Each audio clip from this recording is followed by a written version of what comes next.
Aujourd'hui, je ne vais pas vous parler de patrimoine, enfin, plutôt de matrimoine. L'histoire, l'héritage culturel est fait de notre héritage matrimonial et patrimonial. Et réhabiliter le terme de matrimoine, c'est remettre dans la lumière ce que les femmes ont apporté à cette histoire finalement un peu trop écrite au masculin. Bienvenue à Condé-sur-Lescaut, c'est ici que je vais vous faire le portrait d'une femme qui a compté dans l'histoire, une femme qui s'est battue pour s'imposer et faire triompher son art.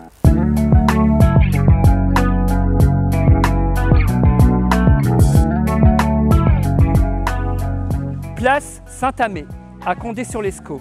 C'est ici que vous pouvez découvrir la sculpture qui a été érigée en 1903 en l'honneur d'une des plus illustres enfants de la ville de Condé-sur-Lescaut. La Clairon. Quel surnom! C'est celui que Claire Leuris se donne à elle-même. Qui pourrait imaginer, en regardant ce visage, qu'elle allait révolutionner le métier qu'elle pratique depuis l'âge de 13-14 ans? Ce métier, c'est celui d'actrice. Claire Leuris, dite la Clairon, est une véritable star du XVIIIe siècle. Et ça, nous allons le découvrir ensemble.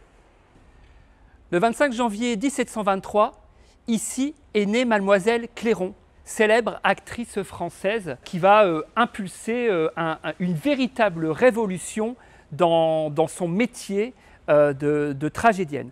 Alors, elle va débuter sa vie ici et dès le début, ce sera une vraie pièce de théâtre.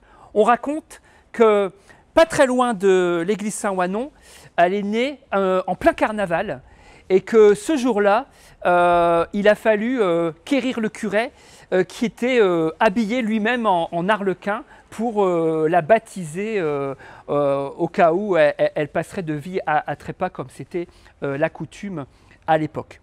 Elle va passer sa toute petite enfance à Condé-sur-Lescaut et elle suivra sa mère à l'âge de 11 ans en partance pour Paris.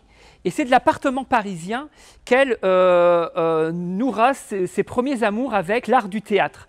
C'est en observant, en regardant par la fenêtre, une actrice déjà célèbre de l'époque, en répétant, en imitant ses gestes, qu'elle va se prendre complètement au jeu du théâtre. Il faudra attendre quelques années plus tard, l'âge de 20 ans, pour qu'elle fasse ses premiers pas sur scène, d'abord à la Comédie Italienne et ensuite à la Comédie Française, où elle triomphera à l'âge de 20 ans dans le rôle de Phèdre. Je vous propose de me suivre jusqu'à l'hôtel de ville de Condé-sur-Lescaut qui conserve un très beau portrait peint d'elle par Ducrouet et qui nous la montre en costume de scène.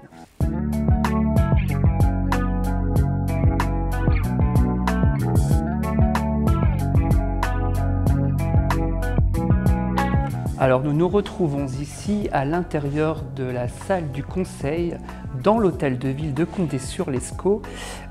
Ici se trouve un peu le mur des célébrités de la ville. On a des portraits d'Emmanuel de Croÿ, de Josquin des Prés, mais surtout d'une femme qui nous intéresse depuis le début, la Clairon. Alors ici nous retrouvons le portrait de la Clairon peint par un artiste qui s'appelle Ducrouet, donc c'est un portrait qui a été réalisé en 1923. C'est un autre hommage à cette illustre enfant de la ville. On la représente ici dans une des tenues, dans un des costumes qu'elle a porté tout au long de sa carrière, et en particulier ici, c'est le premier rôle qu'il a révélé, celui de Phèdre. On voit d'ailleurs un petit détail sur le livre qu'elle porte dans la main où il est écrit Voltaire. C'était une des tragédiennes préférées de Voltaire. On l'a souvent dépeinte, cette actrice, comme quelqu'un de fier, d'orgueilleux. Ça a été sans conteste une des actrices les plus controversées et de son vivant, mais également après sa mort. Elle a écrit elle-même d'ailleurs ses mémoires pour essayer de rétablir quelques faits et quelques vérités sur sa vie, répondre à quelques accusations.